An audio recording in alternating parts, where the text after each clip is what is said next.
okay, well, why don't you guys do like a combination of tricks? Yeah, they're difficult, but they're not a triple. Yeah, exactly. You know but what I it's mean? just someone wanting to set that bar higher and higher than the next guy. You know what I mean? And it's crazy. I with freestyle, it's hard to say, but I don't feel like there's any limits. It's just, are you dumb enough to try it?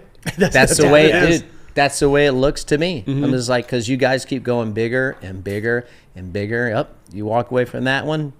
Oh, I'm going for it. I used to never get nervous going to events and like watching everyone ride. Now I get there and I'm like nervous. Like, I don't even want to be here. You're like, sometimes I'll be doing something. I'm like, I'm gonna turn around. That's like me watching the I'm not clowning on the privateers or anything, but like the C group practice at Supercross. You know, people are going down. Like, and you're they make the track look scary for me. I'm like, dude, I ain't riding that track. There ain't no way. But then the other guys get on there like, oh, okay, it's not so bad. It's not so bad. When you're talking about riding, you know, since we're on the subject, 15 AMA championships, right? Yep. You have 10 in motocross, 5 in supercross. And I feel like the eras, like I was talking to Twitch about this morning at breakfast, like you went through this era where you have Jeremy McGrath, who's, you know, the king, and you have to like dethrone him and kind of like make your mark on the game, like you said. Yep. And that guy did something that's like no one will probably ever duplicate. Yeah. I thought Bubba was going to. I did too. He had the tangibles to do it. He won at a young age. Yeah. You know, and it just...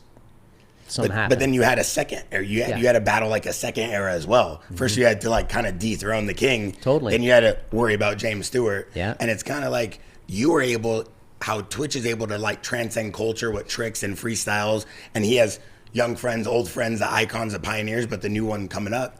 Seems like you were able to just stay elite through the entire time. Yeah, and a lot of that is of the people that I had behind me, dude. I flew under the radar. This goes back to like living in Florida, growing up in Florida, never moving out to California, and like I was just kind of I was in hidden, your own you know. bubble. Yeah, I was just in my own bubble. I wasn't hanging out with any of these guys or anything. Not for everyone in California, not for any like bad reason. Like so like I free for wasn't all. like people. A lot of people didn't know me, didn't know my personality, and trust me, dude, I have a great time. I live life to the fullest. I just don't But do no it. one needed to know that. I just don't do it in California and in front of everybody, right?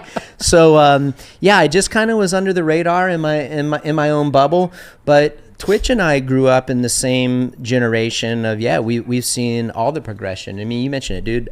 We raced and competed on 2-strokes steel chassis, 2-strokes aluminum chassis, 4-strokes aluminum chassis. Like we went through this progression. Now everything's EFI, and yes, like we grew up and went through a gnarly progression.